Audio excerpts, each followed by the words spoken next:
Peace, family. It's your big cousin, Michael Joshua X. I want to welcome everybody back to Animal House Radio. This is a special edition of the CRIBBS show, man.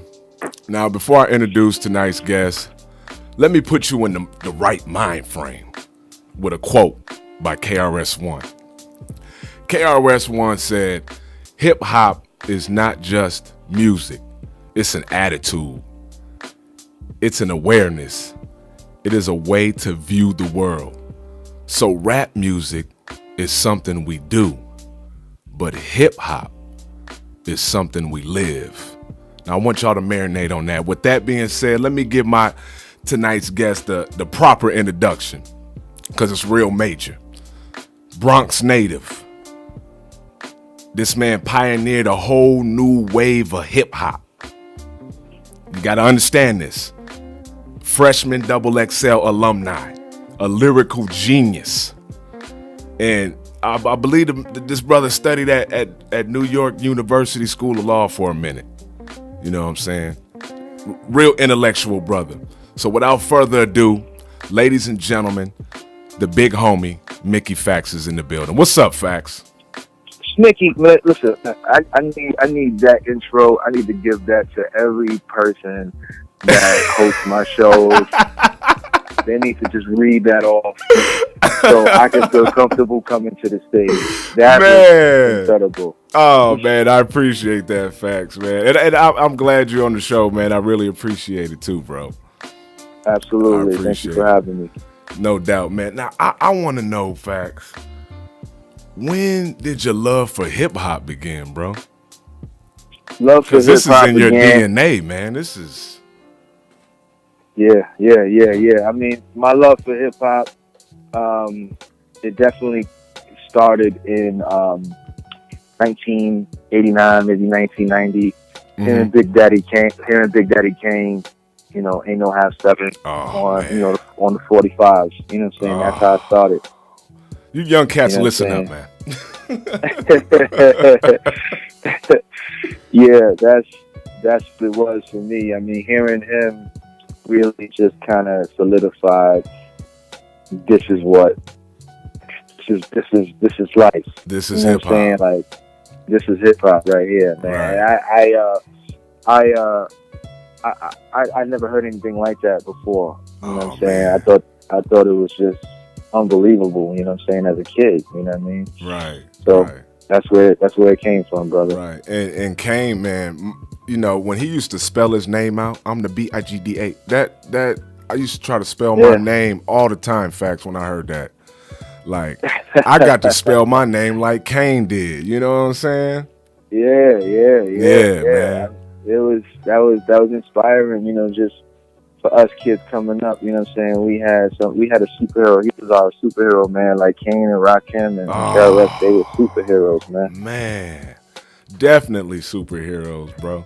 Now, I was listening to the I Said Yo mixtape, man. Okay. And I got a lot of favorite songs, but I got to keep it 100, Factz. I'm a married man. I'm a married man, dog. So thankful. So thankful. Yeah. That tell me about how that process began. I mean, how did you start writing that? Is that dedicated to your wife specifically? Or? That is that's definitely dedicated to the wife. I mean, I wrote it. It was initially for her birthday because she was away for a long time at the time, and you know, she when she was gone, like it was just rough being home. You know what I mean, and not having my wife with me. So, you know, like I was working on it. I don't even think I was working on the tape at that time. I think I just wrote it. Like, you know what I'm saying? It was what I was feeling at the time. And, you know, I played it for her while we were at dinner. She loved it. And, you know, I usually put out a record, a girl record, you know, something that, you know, people could kind of rock with. And, you know, when I put that out, I didn't expect that response from it. Like I just, you know, I don't be having high expectations anymore, man. I just feel like You're doing it for the culture, man. Right. I just feel like if people like it, they're going to like it. If they don't like it, they're not going to like it. But for some reason, that record just kind of really touched a lot of people who are in relationships. And, you know, the only regret that I have about that record is that I didn't cut it in half and put a chorus on it. You know what I'm saying? Like, that's the only regret. Yeah. You know, that's remix, man.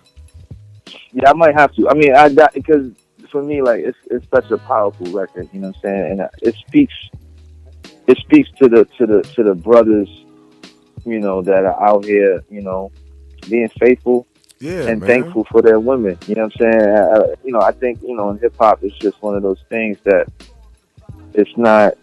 I'm not saying that people don't speak on it. You know what I'm saying? But it's not. But it's like they scared to, Factz. Like they scared to say they in love or something, man. Yeah, you know, I mean, I think, you know, the old days of being player, you know, I mean, you could, you know, guys is going to still do what they do. Like, you know, ain't nothing no doubt do to stop that. Right. You know what I'm saying? But I feel like, you know, we're getting into the era where, you know, hip-hop relationships, you know what I'm saying, are making waves. And a lot of guys are cuffing up. You know, you got to look at somebody like, you know, Jay-Z. Like, I would have never thought Jay-Z would be with Beyonce in a million years. You know what I'm saying? Or, you know what I mean? So, like, I feel like now it's becoming cool to kind of, and I feel like guys are getting older now. Like, some of the pioneers we looked up to in their 50s, 40s, and 30s. Mm-hmm. So, you know, that's the year when black men get married. You know what I'm saying? And it's a good look for hip hop too, though, man. You know, hip hop is growing up, man. Yeah, it's growing up and it's showing love to our sisters, man. You know what I mean? And I wanted to make sure I got that message across in that record, and I think I did a pretty good job at it. Oh man, you did an amazing job. Now, thank you, brother. Another joint. Now, my favorite song on there is "Thankful," just because, you know, wifey. But my second favorite song, it's about a tie. "Society," bruh. That song. Now, that song is so monumental, bro. Because thank you. It's revolutionary and it's so up to date. And, you know, coming from the era we come from, we weren't on Twitter and Instagram all day long and taking selfies and doing stuff like that, man. Speak on how you created that record, man. What type of mind frame was you in?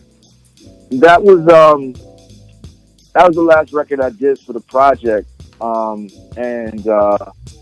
I felt I forgot what I was doing at the time. I felt like at that specific time, you know, I was looking online. It was just confusing to see how people were just talking about, you know, things that just kind of just didn't matter, and just you know, just bringing up situations and having to use the internet to kind of, you know, just gain traction of things that they were doing. It was annoying me. It's corny, man. Like it's definitely corny, and I had to speak on it, man. Like, it was one of those things that I just, you know, at some point, like, certain things need to be spoken about, man. I feel like some of our, you know, some of our forefathers, some of our peers don't really talk about it in that way. You know what I mean? Why you think that, Factz? Are they scared or what?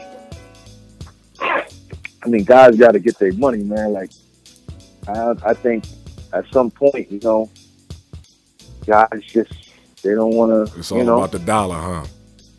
Yeah, I mean, not to say it like that, but yeah, man. It really is, though. And like you said in the song, you said guys taking selfies with protrude lips and toothpicks.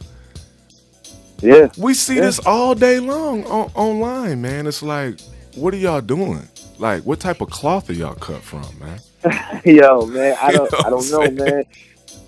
Yo, it's weird, man. It's weird, but, you know, I just felt like I had to get that out for myself. You know what I'm saying? Word. It was one of those things, like, it was like, man, I don't like what I'm seeing. I have to speak on this, man. Mm-hmm. And, you know, from the 6ix9ine death I mean, not 6ix9ine. Pardon me, not 6ix9ine. Pardon me. XX. From XXX to the child that was murdered in the Bronx, and when he was sliced, it was like all I see was footage of it. Nobody stopped it. Like it was like, wait, what are we? What are we doing? Like we're desensitized to something, man. Yeah, so I took it upon myself to make the necessary. I felt like that was one of the records that, and I found the beat. I don't know how I found the beat. And I was like, I'm gonna write to this track, and I just wrote it, and I wrote whatever was coming to my heart at the time. Yeah. Now, what do you think could be done to like help promote like the positive aspects of hip hop? You know what I'm saying? I mean, at this point, I think, I read a review on one of my shows in DC with Blue, and I just feel like hip hop now, if you don't have a big cosign, it's just pretty impossible to kind of crack through the masses. You know what I'm saying? Like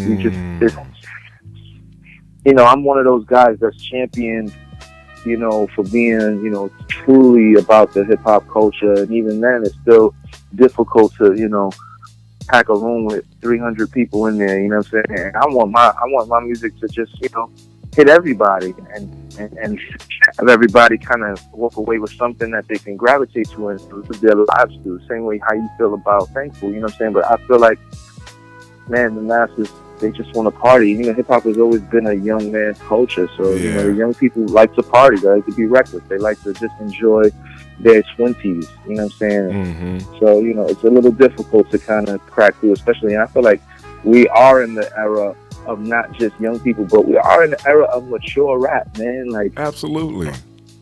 Because, the younger people, they're growing up. You know what I'm saying? And I just don't know if the older generation wants to hear, that. I don't know. Maybe right. I need to reach out to somebody to market to the 29 to 40-year-old people who want to hear about, owning a house and dealing with bills and credit. And credit, You know what I'm saying? You know what, man? Speaking of credit, man, if it wasn't for my wife, Factz, my credit would be shitty right now. And it ain't the best right now. You know what I'm saying? But when I heard that freestyle you did about the credit, I was like, man, let me get my shit together, man. You know what I'm saying? Yeah. But we need to hear that, man. It's like once you get older in hip hop, it's like they try to edge us out, but it's like we get smarter. So why wouldn't we keep rhyming? You know what I'm saying? Why wouldn't we teach the culture? A lot of it, they want to keep us, where they want to keep us. I feel like, the things that we need to learn about is hip hop can help with that. Just the fact that, I did a freestyle about credit, people were mad that I did that. People were like, we want to hear bars. They soft. They hear bars. And, there were people that were really excited to hear, like, wow, there's somebody here talking about something that can really help people, get their life together. Help you get a house. I mean, I feel like, I don't know what it is, man. Like, I feel like maybe it's because black people, we just got free 60 years ago. So maybe we just felt, excuse me and pardon me, we just still might be a little, ignorant to certain things, you know what I'm saying? But I want, if it was up to me, man, I would teach every knowledgeable thing that I have. And, I'm getting into stocks next year. I'm investing some money into stocks. Try to build up my portfolio. That's how you really grow your money. You know what I'm saying? It's the easiest way to grow your money. But we're always taught, you make some money, you gotta spend it. You gotta spend it. It's burning our pocket, To impress our people, you know what I'm saying? Other people who are broke. And I feel like, man, at this stage in my life and career, I don't even know if I want to get fly no more. Like, I like getting fly, but... Fact. Hold on, Fact. Hold on. You got to get fly because you pioneered a whole wave of flyness, bro. Like...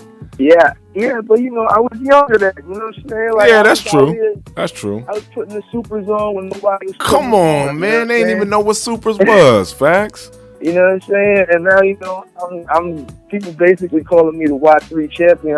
I'm just Y3 everything. I'm going to Y3 store. They greet me when I go in there. You know what I'm saying? So it's like, I said, yo. I said, yo. You know what I'm saying? So like, I feel like at this stage in my life, man, it's like I'm trying to get this house. That's the next thing on the agenda for 2019. We gotta get this house. You know what I mean? The wife is she's ready to move into the home, and gotta take care of like man. I gotta take care of home. So I gotta get this crib. You know what I mean? And that's really the next phase of my life. And from there, that's real hip hop, though, man.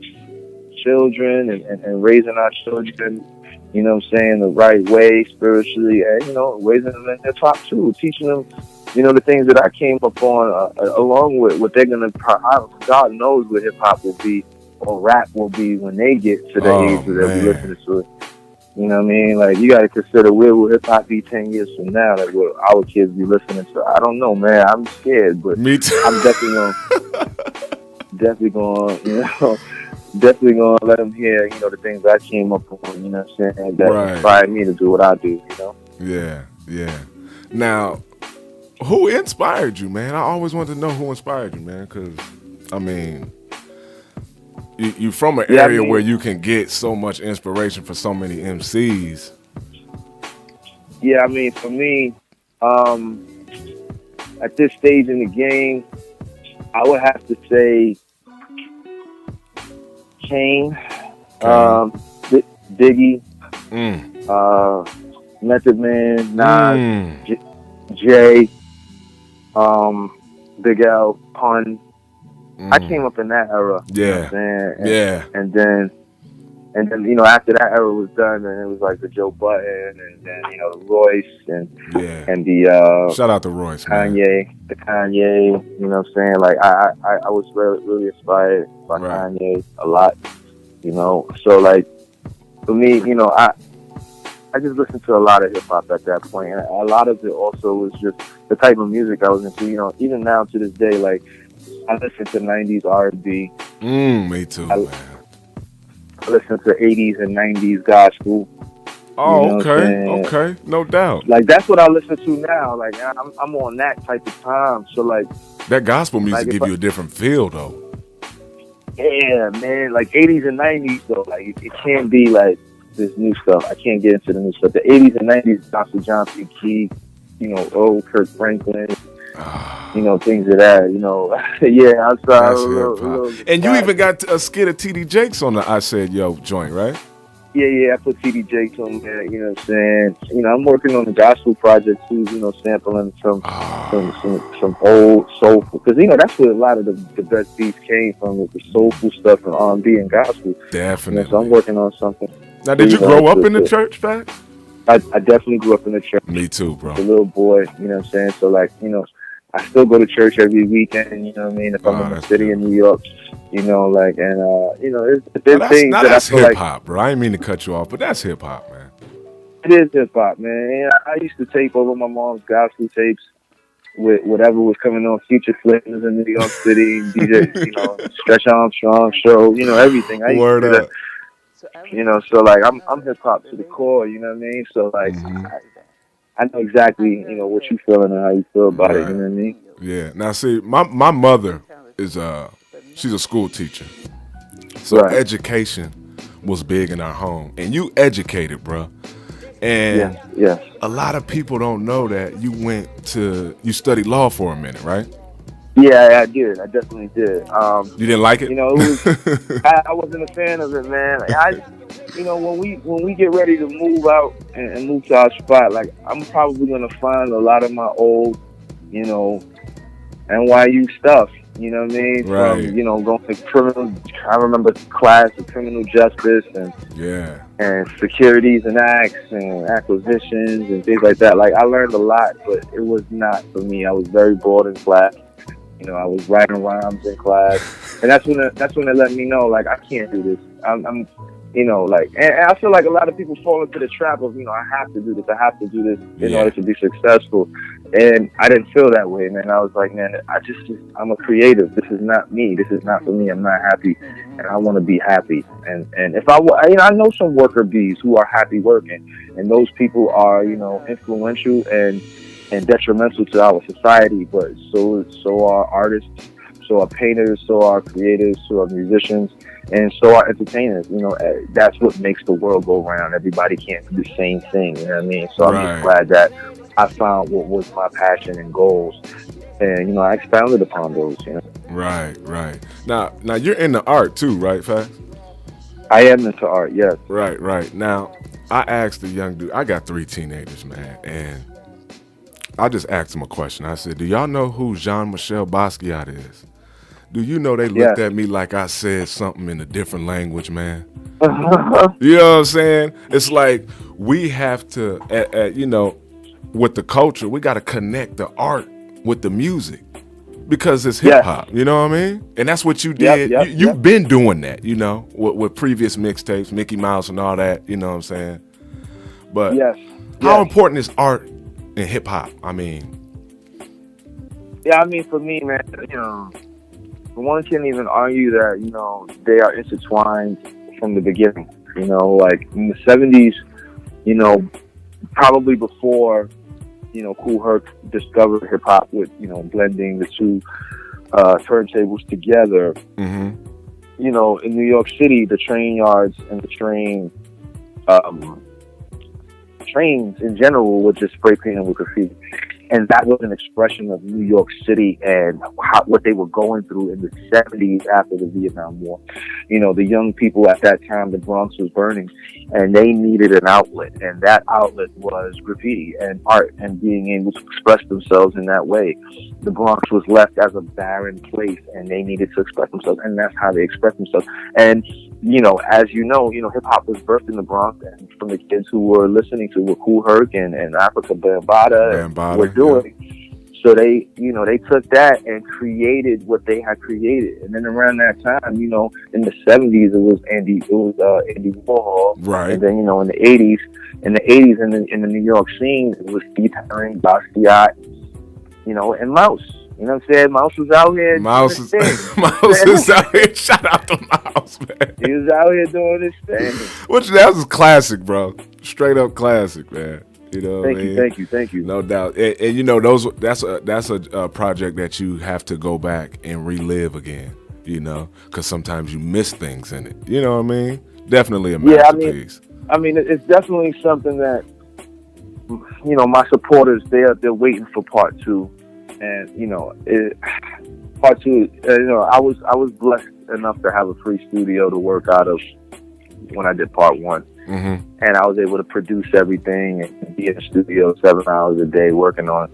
I would work on one track for like 4 days. Now, I could do a song in an hour, but I worked on each song for like 3-4 days, man. Wow, you put your heart into that, man. For 7-8 hours, yeah. And I feel like in order for me to do that, I would have to become this character again to create this, and it's been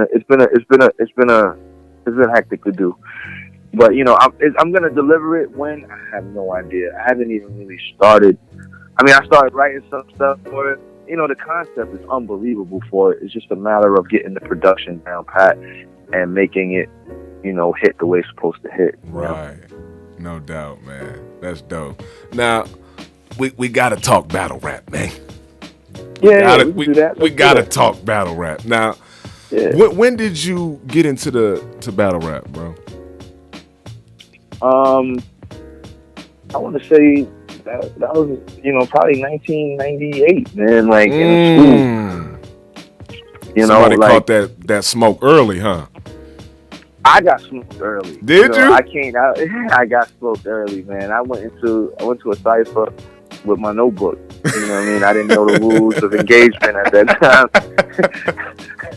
I didn't know the rules of engagement. I walked into a cipher with my notebook. And, that was a big no-no back in 97, 98. Yeah. And I got smoked. I got smoked by my man Sean. You know what I'm saying? Fat Cat. He killed me. And, I almost quit. I almost quit writing music. And then my man Jay Money, he was like, yo, what you need to do, you can't give up. You got to keep going. Just work harder at it. So that whole summer I worked hard, and the next year I was able to freestyle. I had like 10, 15 raps memorized, and you was ready to go. I was beating everybody. Now, the battle you had with Daylight, man. Yeah. He smoked him. But Yeah. that was classic. I mean, it was a classic battle. And sometimes, we watch him in the barbershops, man, and sometimes the bars go over some people's heads. Yes. You know what I mean? Does that upset you, or do you feel like you got to dumb your lyrics down when you battling, or what? I don't know, man. I feel like at this point in the game, man, people they need to catch up. I don't know. I can't even say catch up at this point, man. I feel like it's not. I don't know, man. It's difficult. Like, for instance, right? So, like, I got DNA coming up, right? Yes. And everybody is saying that I rap better and that I'm gonna destroy him in that category, but everybody's saying I'm gonna lose. So it's kind of weird to hear something like that. It's like, okay, I'm from the era where, like, if you're better than somebody, like, that's just the end of it. Like, you're the rapper than them. That's it. Like, over time, things change, eras change.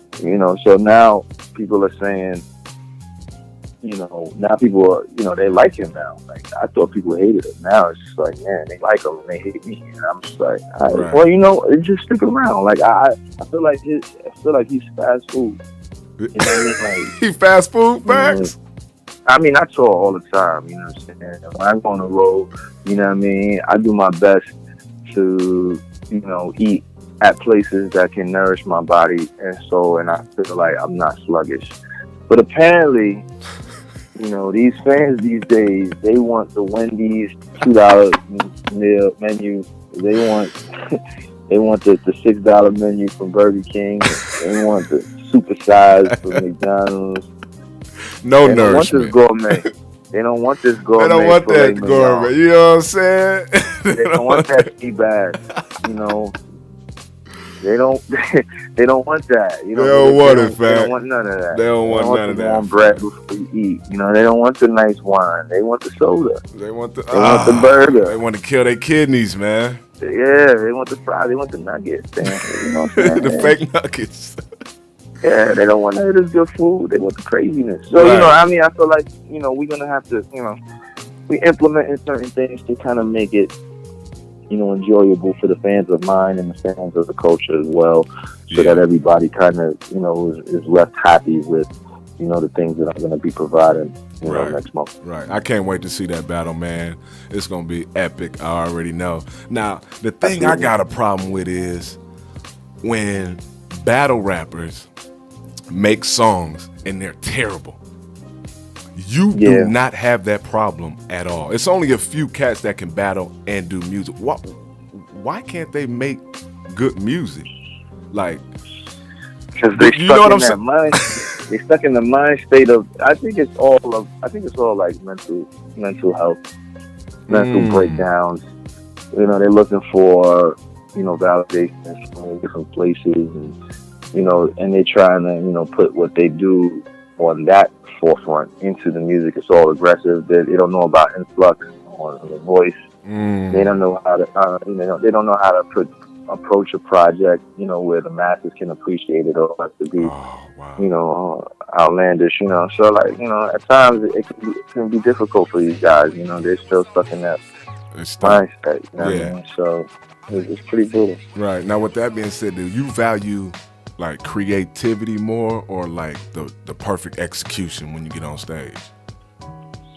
Oh man, it's all about creativity, man. Like I'm trying to just continuously and constantly create art that is reflective of my life and make it to where people are inspired. Like, what I mean? I want it to be something that people will remember me doing. You know what I mean? Like, man, like the way you spoke about Mouse was like that touched you because I put so much into it. It was creative and nobody's done anything like that. You know what I mean? To the point where I became a different person. Right. You know what I mean? It's like I've done it. I've done it a couple times. When Sean Bell was murdered, he took 50 shots. I became Sean Bell. I did Detroit Red, where I turned into Malcolm X and I dyed my hair.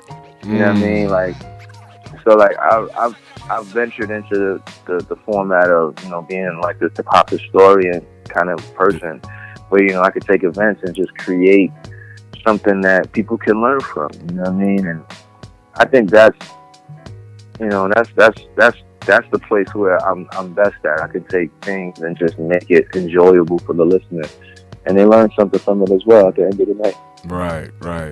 Now, tell me about the experience, man, that you had in your life that if it didn't happen, you wouldn't be the artist that you are today. Well, I feel like I have 3 periods in my life as an artist. You know, my first experience as an artist was Renegade. Very, you know, that's just youth personified in my life from 16 to about 26. 10 years of just violence, expressionism. Right. You know, we go through that. We go through that. Yeah, we all go through that. We just don't have no direction. And that was it was just raw talent. That was the first 10 years of my life. Then, you know, 26 to about 32 was just Mickey Factz, you know, just being arrogant. Just an arrogant guy, man. I want to say 2006 to about 2014. It was just a ball of energy, who had direction, but was arrogant with his direction. Just soaking in, you know, finally being accepted in hip hop, and just embellishing on that, and feeding into the ego that was put upon me from the fans. Right. And, you know, it was definitely not a good place to be in. You know, at that time, I enjoyed, you know, the successes of it, but there were, you know, things that if I could tell my younger self about, I would definitely be like, yo, don't do this, don't do that, don't act like this, don't act like that, you know. Right. And now, you know, I feel like I'm more in a mature place in my life, after 2014, you know, 414, you know, going from $80,000 to $4.14 kind of really humbled me and showed me that, you know, this can happen to anybody if they don't work hard, if they don't appreciate what it is that they have, if they're not humble about what it is that they have, if they don't give back, if they don't, you know, reach out to the people that need, you know, your assistance and try to mentor others. You know, you can easily end up in a position where you aren't able to, you know, take care of yourself. Absolutely. So, you know, I'm happy that happened to me at that time, because it made me the man I am today in terms of being a responsible human being, and wanting to give back to our younger people, wanting to give back to our older people who, you know, need this knowledge. You know, I'm 36 years old. And I'm 36 years old, and I did that credit rap, and I was giddy. I was giddy when I wrote that rap. I was happy. You know what I'm saying? I was like, man, this is dope. People are gonna hear this and be like, wow, this is incredible. You know what I mean? And you know, I'm gonna keep doing things like that. Like, I want to teach people how to buy a home. I want to teach people how to own stock. These are things that we need to know. It is, I feel like we just don't know. We don't know how to open up a stock account and just purchase something. You know what I'm saying? I feel like Bitcoin was the first kind of big thing that hip hop was kind of getting into. Right. But it shouldn't stop at Bitcoin. You know, we should be on the Dow Jones. Hip hop should be something that not only something that we own, but something that we use to teach our younger people, because they gravitate towards it so much. You know what I mean? It's just a matter of, you know, penetrating through the thick hubris that they have in order to get to that point. You know what I mean? Right. And, you know, man, it's funny because as we get older, I got teenagers, they like, Dad, you always preaching to us. How do you create that balance to where it's not like you're not preaching to them, but you're just dropping jewels that they can pick up? I mean, listen, it's a fine line. Impossible. It's a fine line, man. It's pretty impossible if you ask me. I think people just look at it like, I don't know, man. We needed to get it together. That's we do, man. As a people, as a culture, to move the culture forward, we do have to get it together, man. And I'm glad that you're acting as a mentor for so many MCs. Now, did you have a mentor coming up? No, man. I was out here I was out here dolo. You man. was wilding. Like, I was wilding. I didn't get my first mentor till like 2012, man, and that was Q-Tip. Like, you know what I'm saying? Like, he mentored me for a good 4 years. You know what I'm saying? And that was it. You know what I mean? Like, and then, you know, he got busy. He started working on his project, and you know, it's been a little difficult to lock him in and kind of, you know, sit down and chop it up with him as much as I would like to. Right. You know what I mean? But it is what it is. You know what I mean? Right. I feel like everybody needs that person that's going to be, you know, telling them what they need to do. You know what I'm saying? To transition. Mm-hmm. Now, a word that's getting thrown around a lot, man, is culture vulture. You know what I mean? What's your definition of a culture vulture? I think culture vultures are people that are liabilities to the culture. You know, they come in and they only out for themselves. They don't really understand, you know, the historical aspect of hip hop. They don't know what, you know, they don't know what's going on with hip hop. I mean, I understand people that grew up in the 2000s, you know, that were born in like 1998, right? Because I think that's the kind of kids we have listening to music, putting out music now. You know, they came up listening to, you know, 50 Cent, right, Kanye West. So, you know, there were things before that. You know, you gotta understand. Like, I grew up listening to, you know, Wu-Tang. Oh, I came up with neck, Wu-Tang. You know what I'm saying? That was the first project I bought, was the Wu-Tang. It was Enter the 36 Chambers? Oh, that classic. was the very first anything musically that I ever bought. And, you know, before that, you know, I started this interview off telling you, you know, the first person I heard was Kane. So even though, you know, Wu-Tang was the first project I bought and I really delved into hip-hop from that on, I still was able to go back and be like, okay, let me listen to Kane. Let me listen to Rakim. Let me listen to Kumo D. Let me listen to LL. Let me listen to MC Light. Let me listen to Stetsasonic. And even as I got older, let me listen to Africa Bambaataa. Let me listen to Planet Rock. I want to see what that's about. Let me listen to the Furious Five. Let me listen to Grandmaster Caz. Let me listen to, like, I felt like I'm from the Bronx. You're from the boogie down, man. Right. I needed to know my history, man. Right. So, like, how am I going to move forward if I don't know what the past is about? You know what I mean? So I was able to take these things, you know, even Slick Rick, I took all of these things and implemented them into who I am today. And, you know, I first came on the scene 2008 and 2018. I'm still here. You got to think about all the artists that came out before me or around the same time as me and a little bit after me that are still out here. It's not a lot of us, man. Not a lot. I'm still out here touring, putting out music that the people love, working with new artists, you know, constantly, you know, having my music licensed and things of this nature. Like, you know, I'm staying focused, and a lot of it is due to good karma and good business and putting out good vibes and energy, so that energy comes back to me. Definitely, bro. Now, I ain't gonna keep you too much longer. What's your current view on the state of hip hop right now, man? Well, you know, it's a lot of mumble rapping out there, Factz. You know, it's hard to kind of say. You know, I mean, hip hop. You got to think, man. Like, my parents grew up in hip hop as well. Like, my father was a rapper. Oh, you know what I'm saying? So, like, yeah, my father rapped. He even did a project. You know what I'm saying? It was called Streetwise. And you know, I feel like my mom, and when I was listening to DMX barking, she was like, "Yo, what are you barking about?" She didn't understand it.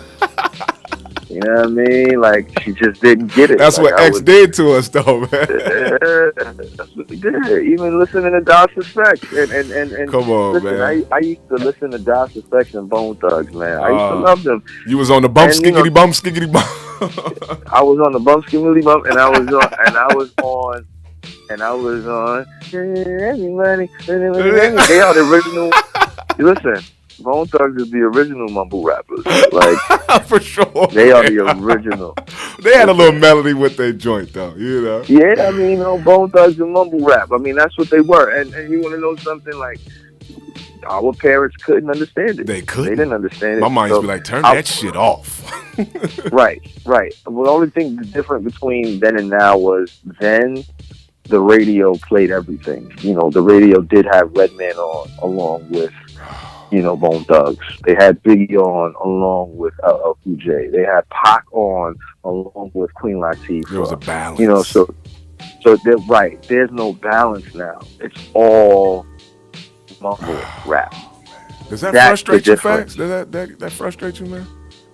No, not really. I mean, I feel like, you know, it's the kids, man. Like, you know, some of these kids like Kendrick, some of them don't. Some of them like Cole, some of them don't. Right. Know? So for me, you know, I look at it like, listen, man, my fans are gonna find my music how they find it. They're gonna appreciate it and love it how they love it. You know, I've grown out of wanting to still sell out Madison Square Garden. You know, I'm fine with selling out, you know, venues that hold 300, 400 people. I mean, that's the goal now to get to that point. And, you know, I'm working towards that level so I can get there. That's all I really want out of everything that I've been doing. That's lately. Beautiful, man. That's beautiful. Now, what you got planned for 2019, man? I definitely am working on. I'm definitely working on some movie stuff. I'm working on some script writing. Okay. I'm working on new projects, new musical projects, buying a home. Just you know, just trying to elevate my brand as much as I can. And you know, moving forward into this new year, I have 2 projects done already, and I'm gonna start working on like 2 or 3 more. So just trying to constantly put out new music and material so that people could feel it and move forward like that, you know? No doubt. Now, Tuesday, December 4th, you're gonna be in Florida, right? I will be in Florida. I'll be in Orlando. You know what I'm saying? Rocking out. Rocking with P. Butt on the birthday concert, for the birthday concert, right? Yes. Right. How'd you hook up with P. Butter, man? Oh, man. You know, I did a record with P. Butter back in, I want to say 2014. Mm-hmm. You know what I'm saying? I think the record's called It Ain't Easy. Yeah, really dope record. And, you know, we still stayed in contact, you know what I mean? Every time I'm in Orlando, I try to reach out to him and vice versa. And, you know, his birthday's coming out. He reached out to me, you know what I'm saying? We handled the biz. And I'll be out there, you know what I'm saying? You know, I'm already going to be in the area, you know what I'm saying, because of the DNA situation. So, like, I'll stay out there a little longer and celebrate with my man. Yeah. You know, I have my wine on deck. You know, I'm getting older, so I have my wine. Stop with the heart. I love my liver. Oh, you know yeah. I mean? Hey, I heard drinking on the mixtape. That joint is hot. I can relate to that, definitely. Yeah. So, you know, we on our wine thing right now, you know what I'm saying? And we'll be out there having a good time. So, you know, we definitely will love if people, you know, come through, show out, you know what I'm saying? It will be really, really, really fire, you know what I'm saying? 114 South, Summer Boulevard, you know, doors open at 8. We'll be there having a good time, man. I'm excited. Yeah, man. I wish I could come, man, but I'm stuck in this snowstorm up here, so I can't move around. But, you know, I know y'all gonna turn up. We're gonna have a blast, man. And you know, hopefully the snow melts in the next couple of days, and we'll be able to see, bro. No doubt, man. No doubt. Well, bro, I appreciate you for stopping through and dropping some jewels for the youth, man. Absolutely. To pick up, man, and I definitely I appreciate it, man. You know, it's not every day you can talk hip hop with somebody, man, because it seems like everybody I try to talk hip hop to is brain dead right now, man. I'm like, damn, y'all don't have a clue about hip hop, man. And, you know, that's what we got to do to move the culture forward, man. It's pretty bad, man. It's pretty bad, but you know, we got to stay the course, man. No matter what, we have to stay the course. You know what I mean? Like, we have to be here. We have to continue to move forward, man. Sometimes I don't be wanting to do it. Sometimes I'll be like, man, I should just start mumbling because I can mumble pretty well. Pretty nice at mumbling, man. Hey, you could probably drop a nice mumble joint, fam. I could, but it's like, you know, I don't know how my fan base will look at it. It's all, look crazy. Yeah, so we rocking with the lyrics. Yeah, we rocking with the lyrics, man. We'll see what happens, man. We'll see what happens. No doubt. You want to give me shout outs, man, before we get off? Yeah, man. Shout out to the achievers that's listening to this, man. Shout out to the intellectual one, Lord Iron. Shout out to my wife. Shout out to the Bronx, New York, and shout out to hip-hop, man. Shout out to hip-hop. There you go, man. You already know what it is, man. It's your big homie Michael Joshua X, and that's Mickey Factz. This is Animal House Radio. Peace.